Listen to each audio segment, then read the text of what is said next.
Bonjour, alors en fait, je vais passer ici dans un premier temps. Donc, cette semaine, on va voir comment, en fait, là, on a vu comment on pouvait utiliser des piles et des fils en termes de structure de données. Là, maintenant, on va voir comment on peut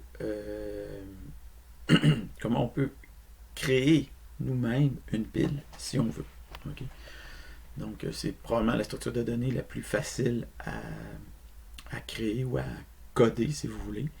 Donc, on va commencer par faire une petite introduction sur comment implémenter des piles en général. Puis après ça, il va y avoir deux exercices. Un premier exercice qui va permettre de coder une pile sous forme statique et un autre exercice qui va permettre de coder une pile sous forme de liste chaînée. Donc, exceptionnellement, je vais vous présenter la théorie non pas dans un PowerPoint, mais dans un PDF. En fait, c'est d'abord un document Markdown que j'ai converti en PDF. J'ai fait ça parce que je voulais intégrer des graphiques, puis du code, puis des choses comme ça. Puis dans PowerPoint, des fois, en fait, certains types de graphiques, et dans PowerPoint, des fois, c'est plus compliqué. OK? Donc, j'ai fait ça en Markdown. Donc, on va voir d'abord c'est quoi la différence entre utiliser une structure de données et implémenter une structure de données. OK? Ensuite de ça, on va voir aussi la structure, si on veut, sous-jacente à une implémentation. Après ça, on va voir comment coder des piles sous forme d'array. Après ça, comment coder des piles sous forme de liste chaînée. On va embarquer la notion de généricité à travers ça et on va faire un petit résumé. D'abord, vous, en tant que programmeur professionnel, avant tout, vous devez apprendre à utiliser les structures de données et non pas à les coder.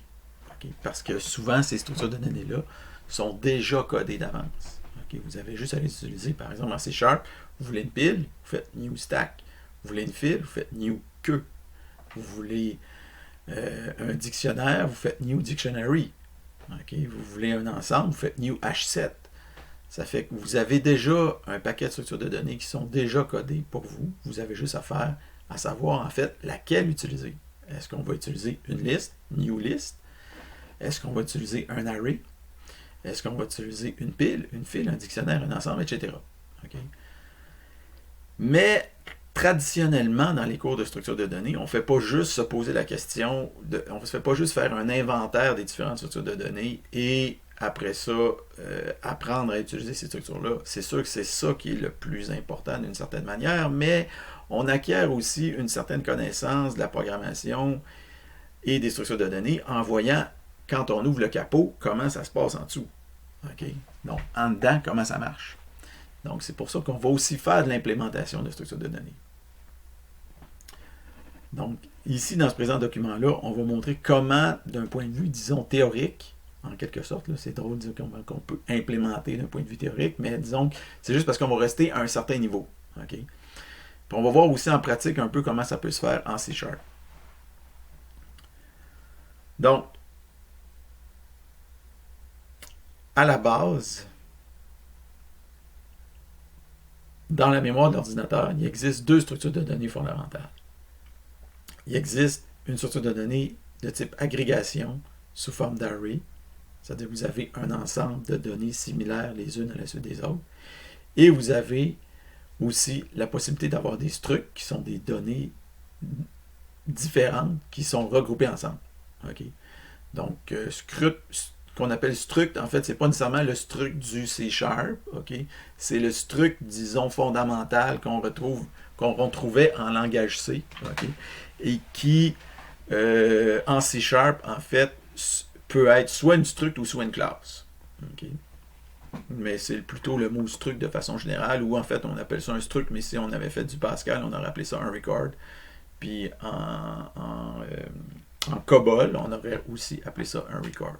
Okay? Donc, on peut dire que le COBOL, c'est probablement le premier langage de programmation qui avait des records, et ça s'appelait des records dans ce temps-là. Mais bon, on peut appeler ça des structs ou des records, ça a plus ou moins d'importance. Donc, toutes les autres structures de données, en fait, sont construites à partir de ces deux-là, okay? Y compris la liste. Donc, c'est ça qu'il faut comprendre. C'est que ces deux-là, l'array, la struct, ça, c'est ce qui est à la base. Puis, toutes les autres structures de données existantes dans l'univers sont construites à partir de ces deux-là. Plus une notion qu'on appelle la notion de pointeur.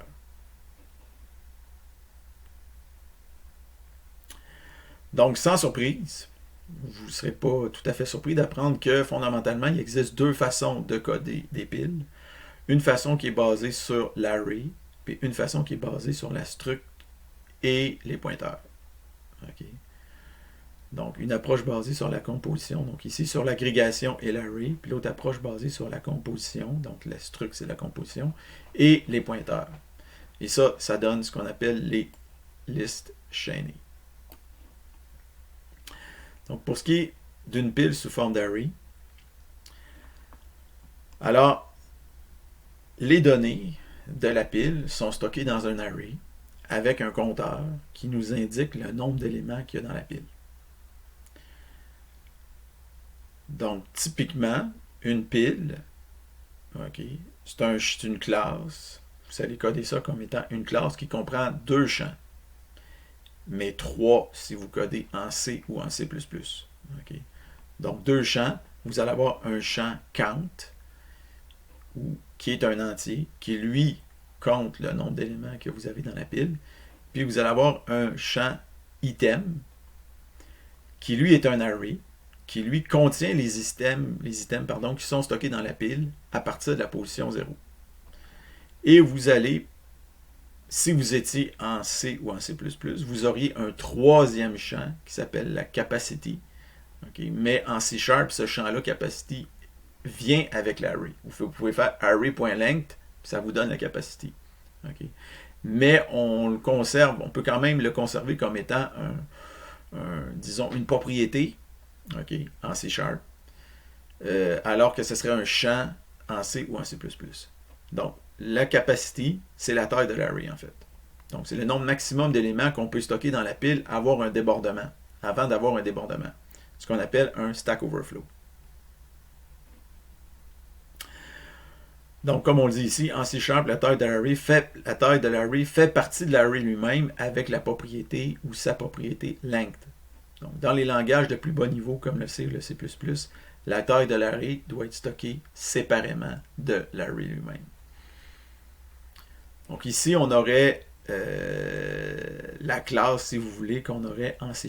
Donc, on aurait un champ count qui est un entier avec un champ item qui est un array d'items, si vous voulez.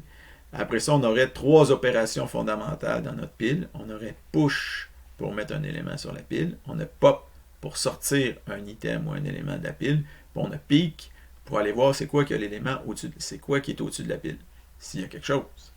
Okay. Donc, comment on fait pour pousser un nouvel élément sur la pile? Donc, lorsqu'on veut ajouter un nouvel élément sur la pile, on va le positionner dans la case item count. Puis après ça, on va incrémenter count. Donc, vous avez ici, disons, un pseudocode, si on veut, pour faire un push. Donc, vous allez faire push d'un item de type T. Ici, on ne précise pas c'est quoi le type en question. Est-ce que c'est une pile d'entier? T va être égal à int. Est-ce que c'est une pile de double? T va être égal à double. Est-ce que c'est une pile de personne? T va être égal à personne.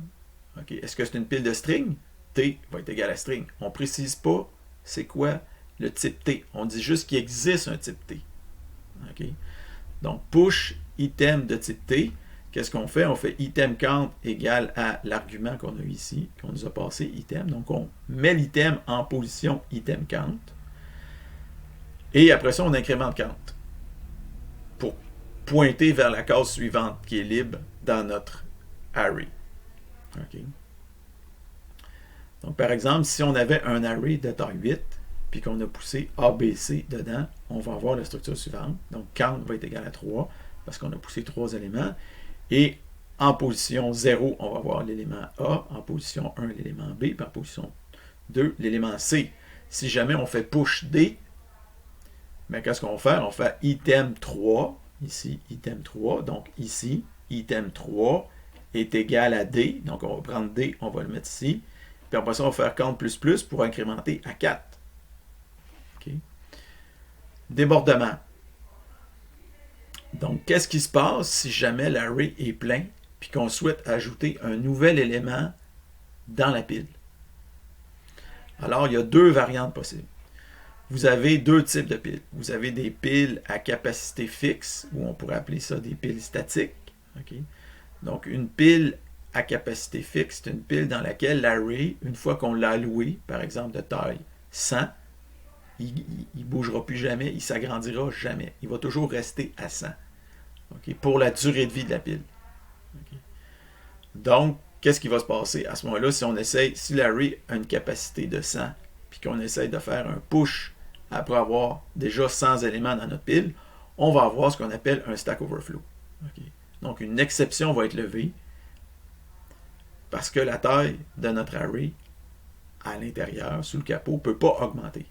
Si par contre, on a une pile à capacité dynamique, la taille de l'array est variable. Puis ce qu'on va faire à ce moment-là, si notre pile est pleine, puis qu'on veut pousser un élément supplémentaire, qu'est-ce qu'on va faire? C'est qu'on va allouer un nouvel array, généralement de taille 2 fois plus grande. Puis on va prendre les anciens éléments dans l'array, on va les copier dans notre nouvel array. Après ça, on va ajouter notre nouvel élément à la fin. Puis l'ancien array, on va le mettre aux poubelles. Okay? Donc ça, c'est des piles à capacité dynamique. Si vous prenez le stack de C#, bien, le stack de C#, c'est une pile à capacité dynamique. Donc, vous n'aurez pas de Stack Overflow dessus. Okay? Il y a d'autres façons d'avoir des Stack Overflow en C#, mais pas avec un stack. Pas avec la structure de données stack. Okay? On va voir dans un cours plus loin, dans la session, comment on peut avoir un Stack Overflow en C#. Mais on va le voir aussi avec la structure de données qu'on va coder, parce qu'on va coder en exercice une structure de données à capacité, une pile à capacité fixe. Donc, il faut savoir que ces deux variantes-là, la pile à capacité fixe et la pile à capacité dynamique, sont utilisées en pratique. Okay? La variante pile à capacité fixe, qu'on pourrait appeler un static stack, si on veut, c'est celle qui est utilisée par les systèmes d'exploitation pour exécuter les programmes informatiques. Donc, on utilise cette technique-là quand on estime qu'il est peu probable qu'un débordement survienne. Donc, c'est aussi la forme la plus simple à programmer. La pile à capacité variable, okay, ou à capacité dynamique, qu'on pourrait appeler un dynamic stack, okay, est utilisée, en fait, par la classe stack-t qu'on a en C#. Elle, c'est une pile à capacité dynamique. Okay. Ou alors son équivalent que vous avez en Java ou même en C++. Okay. Elle convient dans les scénarios où la taille de la pile n'est pas prévisible d'avance. Okay. Donc, c'est une approche qui est plus flexible. Par contre, l'implémentation est plus complexe et la rapidité aussi est un peu plus lente. Qu'est-ce qu'on fait quand on veut retirer un élément de la pile? Okay. Donc, de façon générique, on a ici toujours notre type. Okay. Item type, on aurait pu mettre T aussi. Donc, on fait un pop, on veut retirer notre élément, on ne sait pas c'est quoi le type. Ça se peut que ça soit un entier, ça se peut que ça soit un caractère, ça se peut que ça soit une string, ça se peut que ça soit une personne, ça se peut que ça soit un compte de banque. On ne le sait pas. OK? Donc, la première chose à faire, c'est de vérifier si la pile est vide. OK? Ça, on va en parler un peu plus loin. Après ça, qu'est-ce qu'on fait? On décrémente notre count, puis on retourne notre item qui est en position count. OK. Donc ici, en fait, vérifier, quand je dis qu'on va en parler plus loin, vérifier si la pile est vide. C'est sûr que si la pile est vide puis qu'on essaye de faire un pop, ben, qu'est-ce qui va se passer? C'est qu'on va avoir disons, c'est ce qu'on appelle à ce moment-là un stack underflow. Parce qu'on essaie d'aller chercher quelque chose dans une pile alors que la pile est rendue vide. Okay? Stack overflow, on essaie de rajouter quelque chose dans une pile qui est pleine puis qui ne peut pas prendre plus d'éléments. Stack underflow, on essaie d'enlever quelque chose dans une pile qui est vide. Les piles sous forme de liste chaînée. Donc, la liste chaînée, en fait, c'est une des grandes idées qu'on retrouve en structure de données. Okay? Donc, c'est important de la présenter. Je veux dire, on ne peut pas faire un cours de structure de données sans présenter la notion de liste chaînée. Okay? Donc, c'est une des grandes idées qu'on retrouve en notion de structure de données puis qui est généralisable aussi à ce qu'on appelle les arbres puis les graphes. Okay? Donc, on va voir ce qui distingue une structure de données dans un array versus liste chaînée. Okay, donc, on l'a ici, la différence. Donc, dans un tableau, supposons qu'on veut stocker les éléments 4, 7, 1 puis 2. Supposons qu'on a fait un push. Okay? On a fait push 2. Là, ici, c'est ça que c'est. En fait, j'aime pas tellement la façon que c'est codé ici, mais bon, en tout cas, pas codé, mais représenté. Peut-être j'aurais dû prendre quelque chose d'autre. Ça, c'est une image que j'ai prise évidemment sur Internet, parce que quand je peux m'éviter de créer moi-même mes propres images, j'essaie d'aller chercher sur Internet. Mais disons que on va se servir comme ça. On va prendre ce qu'il y a là, mais servez-vous pas de ça pour comprendre la notion de pile. Okay? On ne me rapprochera pas ça de la notion de pile. On va juste présenter la différence entre une liste sous forme de tableau puis une liste sous forme de liste chaînée. Donc, une liste sous forme de tableau, vous avez les éléments un après l'autre dans le tableau ou dans l'array, si vous voulez. Puis, une liste sous forme de liste chaînée, vous avez des éléments qui sont séparés, puis chaque élément pointe vers le suivant pour dire c'est lequel qui est le suivant dans la liste. Donc, dans une liste chaînée, les données sont stockées dans ce qu'on appelle des nœuds. Donc, ici, vous avez un nœud, un nœud, un nœud, un nœud. Okay. Chaque nœud contient une donnée et un pointeur. En C#, on appelle ça des références. Okay. On a une référence vers le nœud qui suit dans la liste. Le dernier nœud, évidemment, de notre liste chaînée ou de notre chaîne, n'a pas de suivant. Donc, lui, il va pointer vers nul, si vous voulez, okay, où sa valeur va être nulle. Donc, ici, on a la structure d'un nœud. Donc, un nœud, c'est une classe, si on veut, qui contient un item de type T. Encore une fois, T, on ne le sait pas. Ça peut être un entier, ça peut être un caractère, ça peut être une string, on ne le sait pas encore. Okay? Donc, le nœud contient un item de type T et contient un pointeur suivant vers un autre nœud. Okay. Donc, en C#, on rajoute un point d'interrogation parce que le nœud, ça se peut qu'il soit nul. Ça se peut qu'il n'y ait pas de suivant. Okay. Donc, comme le suivant, ça se peut qu'il soit nul, on met nœud point d'interrogation. Parce que ça se peut qu'il y ait un nœud, mais ça se peut qu'il n'y en ait pas. Okay. Donc, c'est ce qu'on appelle un type annulable. Donc, ça, c'est la structure, comment on représenterait ça dans un diagramme UML. On dirait qu'un nœud, c'est quelque chose qui possède un item et qui possède un suivant qui pointe vers lui-même pour dire qu'un nœud pointe vers un autre nœud. Okay. On met le suivant avec un point d'interrogation, encore une fois, parce que ça se peut qu'il n'y ait pas de suivant. Okay. Dans ce contexte, là, la pile codée sous forme de liste chaînée, okay, dans sa version la plus épurée, elle contient un seul et unique champ. Okay. Attendez un peu. Ouais, c'est ça. Donc, si vous avez la forme la plus épurée d'une pile codée sous forme de liste chaînée, okay, il va contenir un seul et unique champ, une référence vers le premier nœud de la liste. On pourrait l'appeler head, okay, pour tête. Mais, bien entendu, je veux dire, cette tête-là, en tout cas, c'est ça.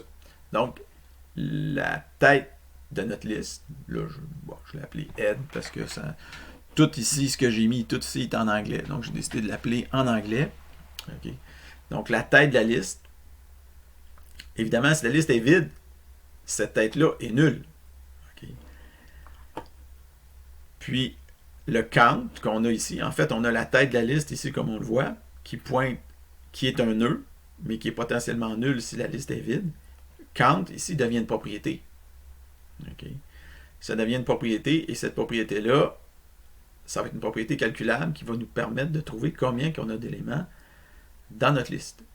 Après ça, on a push pour pousser un item, on a pop, push pour ajouter un item, pop pour en enlever, et peek pour aller voir. Donc, c'est toujours un peu les mêmes, c'est les mêmes propriétés, en fait, qu'on avait plus haut.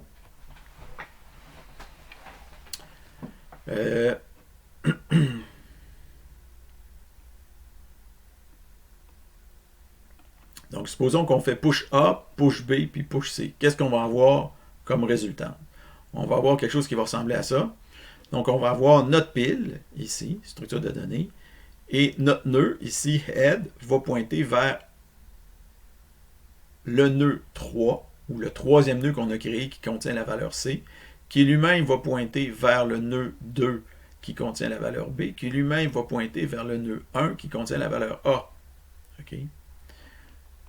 Donc, on a ici, on a fait push A, push B, puis push C. Donc, A se retrouve à la fin de la liste, B ici, puis le dernier item qu'on a poussé se retrouve au début de notre liste chaînée. Donc, comment on fait pour pousser un élément sur notre liste chaînée? OK? Donc, on va pousser notre T item, notre item de type T. On va commencer par créer un nouveau nœud, ici. Ensuite de ça, l'item du nœud est l'item qu'on veut pousser ici. Donc, nouveau nœud.item égale item. Après ça, le suivant, c'est quoi? Okay. Le suivant, c'est le head qu'on a dans notre pile. Okay. Donc, ça ici, c'est important. Je ne sais pas si j'ai un petit schéma. Là. Ouais, j'ai le petit schéma ici qui le montre. Là. Okay. Donc, on a notre racine, okay, notre head, notre racine qui pointe vers le premier nœud. On crée un nouveau nœud ici. Puis après ça, ce qu'il faut faire, c'est que notre suivant ici, il faut qu'il pointe vers qu'est-ce qui était l'ancienne racine. Okay? Notre nouvelle racine doit pointer vers notre ancienne racine. Donc, comment on fait pour faire ça? On dit que nœud.suivant égale head. Donc, le suivant est égal à l'ancienne racine. Après ça, la racine, ou le head, est égal à notre nouveau nœud qu'on vient de créer. Okay? Donc, c'est ça qu'on montre ici. Là. La racine pointe vers le nouveau nœud, puis le nouveau nœud pointe vers l'ancienne racine. Okay? Donc, peut-être j'aurais pu le détailler un peu plus, dire ancienne racine égale head, nœud.suivant égale ancienne racine, et après ça, racine égale nouveau nœud. Donc, ici, vous avez la représentation schématique ici de ce qu'on vient de dire. Okay. Maintenant, comment on fait pour dépiler un élément? Donc, pour enlever un élément. Donc, il faut d'abord, là, ça a l'air, on dirait que ça a été divisé en 2 pages. Là. Donc, la première chose à faire, c'est de vérifier d'abord si la pile est vide. Okay. Parce que si la pile est vide, il faut lever une exception. Stack underflow. Donc, pour faire ça, on regarde si le head ou la racine est nulle. Donc, si la racine de notre pile est nulle, ça veut dire que notre pile est vide. Après ça, l'item qu'on veut retourner. Donc, une fois qu'on a fait ça, on le sait qu'on a une pile qui n'est pas vide. Donc là, on va chercher l'item qui est stocké à notre racine. Okay? Donc, l'item égale head.item ou racine.item. Donc, on va chercher l'item qui est stocké à la racine. Après ça, le nœud qu'on va supprimer, c'est notre tête. Okay? C'est notre racine. C'est le nœud qui est situé à notre racine. Après ça, la racine elle-même, qu'est-ce qu'on fait? On la fait pointer vers le nœud supprimé, point suivant. Donc, on bypass le premier nœud pour aller tout de suite vers le suivant. Okay. Si on utilisait le langage C, ici, il faudrait supprimer notre nœud. Le nœud supprimé, il faudrait le supprimer en utilisant free. Mais on ne code pas en langage C, on code en langage C#, qui est un langage qui a un garbage collector. Donc, ce qui va se passer, c'est qu'essentiellement, notre nœud supprimé va devenir une variable libre, qui est pas, va devenir une référence libre qui n'est pas utilisée dans notre programme. Donc, le garbage collector va s'apercevoir que ce n'est pas utilisé, puis il va récupérer la mémoire automatiquement. Et finalement, on retourne notre item. Okay, donc, schématiquement, vous avez ici, j'ai fait un beau petit schéma. Donc, on avait le nœud 3 ici, qui pointait vers le nœud 2, qui pointait vers le nœud 1, avec le head ici, ou la racine, qui pointe vers le nœud 3. Quand on va faire un pop, qu'est-ce qu'on va faire? On va prendre le head ici, puis on va le faire pointer directement vers le nœud numéro 2. Évidemment, on va avant récupérer la valeur C. Mais on va prendre la racine, on va la faire pointer directement vers le nœud 2, ce qui fait que le nœud 3 va devenir flottant. Il n'y a plus personne qui l'utilise, donc le garbage collector va le ramasser. Donc, comme je l'explique ici, dans les langages avec gestion automatique de mémoire, garbage collection, okay, comme Java ou C#, l'ancien nœud de tête devient flottant, parce qu'il n'y a plus rien qui pointe vers ça, donc sa mémoire va être récupérée automatiquement. Dans les langages avec gestion manuelle de mémoire, comme le C, il vous faudrait désallouer la mémoire associée au nœud, avec l'opération qu'on a ici, free, mais on n'a pas besoin d'utiliser ça en C#.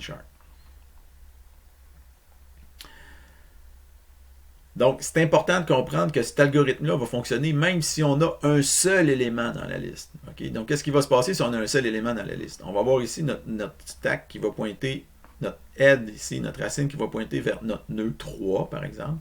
Puis notre nœud 3 ne pointera pas vers le nœud 2, il va pointer vers nul. Okay?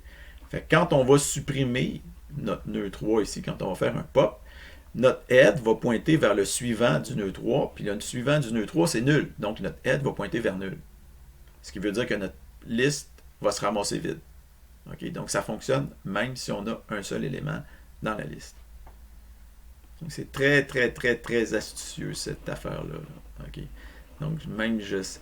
Au départ, on voit ça, puis on trouve ça un peu spécial, puis on l'applique. Comme là, je vous ai quasiment donné le code. Fait que c'est ça, tantôt, quand je vais vous demander de le coder, vous allez l'appliquer. Mais c'est important de comprendre c'est quoi l'espèce de passe-passe qu'il y a derrière ça. Il y a quand même quelque chose d'assez subtil dans ce qu'on vient de faire. Okay? Donc, comment on fait maintenant pour calculer la taille d'une liste chaînée? Donc, pour calculer la taille d'une liste chaînée, il faut parcourir les nœuds un par un. Okay? Et incrémenter un compteur pendant qu'on fait ce parcours-là.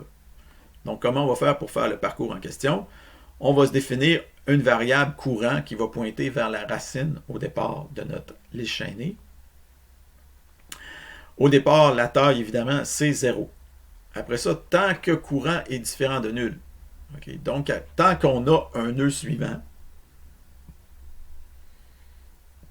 qu'est-ce qu'on fait?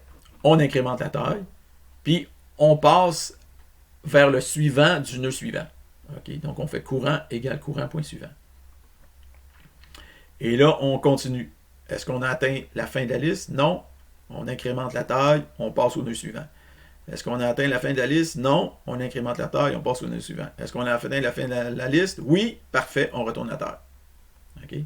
Donc ça, c'est très important. Vous allez l'écrire quasiment comme ça directement dans votre exercice. Mais je vous avertis tout de suite, il va y avoir un autre exercice un peu plus tard dans la session dans lequel vous allez devoir vous rappeler de cette affaire-là. Okay? Ça ne sera pas nécessairement pour compter cette fois-là. Ça va peut-être être pour d'autres choses, mais c'est comme ça qu'on parcourt une liste chaînée. Okay? En utilisant une book while, puis en regardant si on a atteint la fin de la liste. Okay? Donc, on utilise une book while pour voir si on a atteint la fin de la liste. Sinon, on continue. Okay? Puis, bien entendu, si jamais vous n'avez pas de condition de sortie, votre condition de sortie n'est pas la bonne, ben, vous allez voir une boucle infinie et votre programme va s'arrêter. Okay? Donc, voici par exemple en détail qu'est-ce qui se passerait. Donc, à l'itération 0, la taille est 0, puis le nœud courant, c'est le nœud 3, donc le suivant, si vous voulez. Je l'ai appelé courant, mais vous pourriez l'appeler suivant. Moi, personnellement, je préfère l'appeler courant. Okay? Mais le nœud courant, vous êtes ici, puis le nœud courant, c'est la nœud 3, donc c'est le suivant dans la liste, si vous voulez. Okay? À l'itération 1, on est rendu ici. La taille est 1, puis le nœud courant, c'est le suivant que vous avez ici, c'est le nœud 2. À l'itération 2, vous êtes rendu ici, la taille est 2, et le nœud courant, c'est celui-là ici. À l'itération 3, la taille est 3, et le nœud courant, c'est nul. Donc, il n'y aura pas d'itération 4.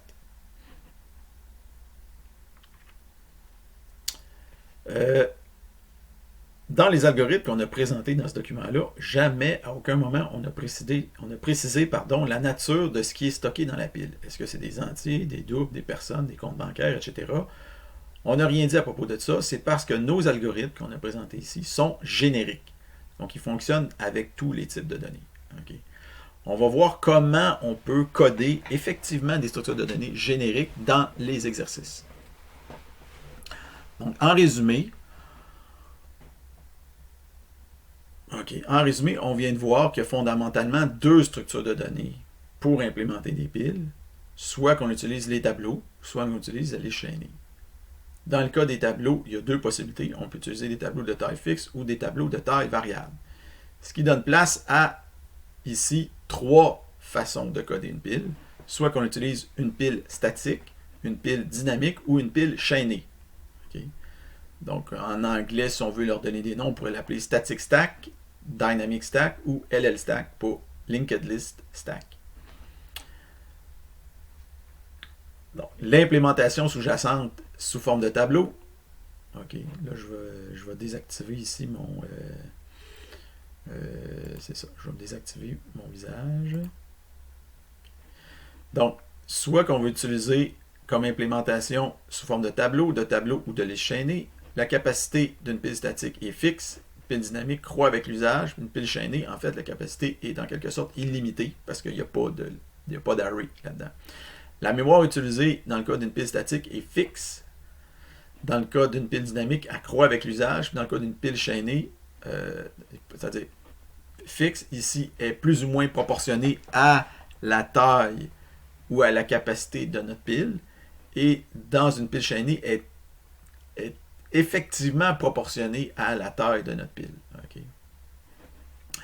Est-ce qu'il y a un gaspillage de mémoire associé? Ben, dans le cas de la pile statique, ça se peut qu'il y ait beaucoup de mémoire de gaspiller. Parce que si vous allouez une pile de taille, par exemple 1 mégaoctet, mais vous poussez juste un caractère dedans, vous venez de perdre 1 mégaoctet de mémoire pour juste un caractère. Okay? La pile dynamique, elle, par contre, en général, est assez à gaspiller plus ou moins de mémoire. Elle peut gaspiller dans une proportion de 0 à 50%. Okay? Mais en général, c'est pas beaucoup de mémoire qui est gaspillée. Dans le cas d'une pile chaînée, on pourrait dire qu'il n'y a aucune mémoire de gaspiller, en quelque sorte. Il y a un peu de mémoire supplémentaire qui est utilisée, par contre, pour le fameux pointeur qui pointe vers le suivant, le suivant, le suivant, le suivant. En termes de rapidité, ben, la pile statique, c'est la plus rapide.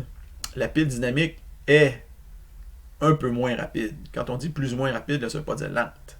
Okay? Ça veut dire qu'elle est un peu moins rapide. Celle-là est ultra rapide. Celle-là est un peu moins rapide que la pile statique.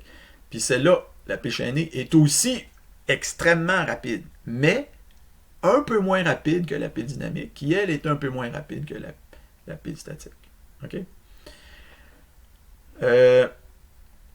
Par contre, ce qu'il faut comprendre là-dedans, c'est que la pile dynamique, quand on dit plus ou moins rapide, c'est que dans certaines circonstances, quand on arrive à une circonstance où est-ce que la pile déborde, puis qu'il faut allouer une autre pile, il y a se peut qu'il y ait un temps de latence qui soit important à ce moment-là. Okay? Donc, pour ceux qui sont des gamers ou des choses comme ça, vous savez c'est quoi un temps de latence. Okay? Ça veut dire qu'à un moment donné, votre game va figer juste parce que l'ordinateur doit faire une petite niaiserie. Okay? Donc, quand vous avez un programme qui ne doit pas figer, okay, qu'il ne faut pas qu'il y ait de latence, puis que ça vous prend une pile qui est dynamique, vous êtes mieux qu'une pile chaînée qu'avec une pile dynamic stack que vous avez ici. En réalité, le dynamic stack, quand même, est excessivement rapide en termes de façon de réallouer sa mémoire, mais si vous voulez qu'il n'y ait absolument pas de perte de temps, il faut utiliser une pile chaînée. Le débordement, dans une pile statique, c'est possible, évidemment. Dans une pile dynamique, c'est excessivement rare. En fait, dans la pile chaînée aussi, quand on dit rare, on pourrait dire impossible, mais rare, ça veut dire si vous avez manqué de mémoire. Donc, si vous avez un out of memory error, vous allez avoir un débordement de pile, mais par la force des choses. Okay. Utilisation. Dans quel contexte on va utiliser une pile statique? Ben, généralement, on va utiliser ça. C'est le CPU qui va utiliser une pile statique pour fonctionner, puis pour faire fonctionner votre programme. La pile dynamique est un cas un peu passe-partout, okay, où est-ce qu'on n'est pas en termes de temps réel d'utilisation. Puis la pile chaînée va être utilisée dans les contextes de temps réel, puis aussi d'autres contextes où on veut réduire l'utilisation de la mémoire. On ne veut pas, c'est-à-dire utiliser trop de mémoire. Le codage, dans une pile statique, est très simple. Dans une pile dynamique, évidemment, c'est plus complexe. Et dans une pile chaînée, c'est simple. C'est un peu moins simple qu'une pile statique, mais ça reste quand même assez simple. Donc, petit commentaire en passant, le noyau Linux utilise principalement des listes chaînées, okay, qu'on appelle de type interne, parce que même si l'array est généralement un peu plus rapide que la liste chaînée, la prédictibilité, comme tantôt j'ai parlé du lag, okay, donc il n'y a pas la prédictibilité du temps puis de la mémoire qui est utilisée par une liste chaînée est très grande. Une liste chaînée, on sait que ça existe une mémoire qui est proportionnelle à ce qu'il y a dedans, puis on sait que le temps est constant ou proportionnel, en tout cas selon le cas, par rapport à ce qui est notre liste. Okay? Puis on n'a pas cette garantie-là avec la pile dynamique.